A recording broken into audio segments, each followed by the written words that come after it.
I never actually had a big plan to set up business. It was more of a case of I came home, worked with a local designer and realised that you could work in a small business, and actually then decided, well, if they can do it, then maybe I can do it myself and maybe do it a little bit bigger and better. So I literally went into a small boutique in Port Albert called Lunacy, bought a pair of shoes, started chatting about fashion and the fact that I made my own clothes and studied for 3 years in London.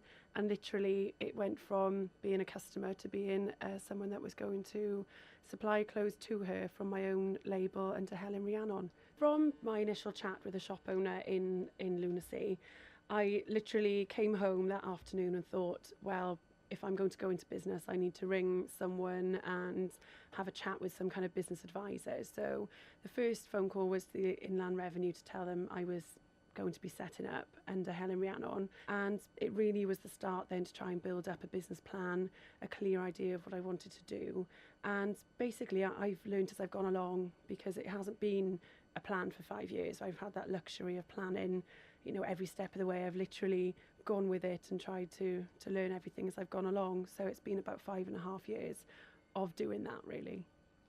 For me, it was a case of just getting on, doing my business, making new clothes, being able to approach the businesses and to sell them. So, it was more for me just doing it along the way and getting help at different points when I needed it.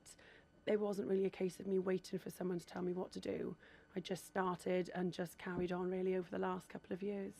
I've always been quite ambitious, quite determined, a big social person. I've always enjoyed meeting new people. If I can walk into a room and I can talk to any person in that room, then that's definitely a skill to have, and that's part of my personality that I think has lent itself quite well.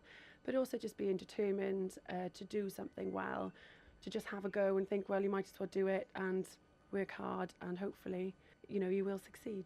If I were to advise anyone to set up business, I think really if you've got an idea and you really think that could work, then my advice is to go for it. And I'm one of those people that just thinks, go with it, think about it later. There's plenty of people to help you along the way. So you just need to really believe in what you can do and what you can achieve.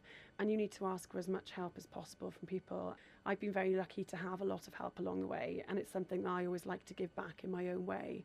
I do something with Dynamo where we go into schools and colleges and we tell people about our story. So it's more realistic to them that actually you don't have to be in a massive work premises to start off with. You don't have to have lots of money in the bank. You just can start a business with an idea and determination. You can find money, you can find funding, maybe set up small, but over time you can build it and it can work.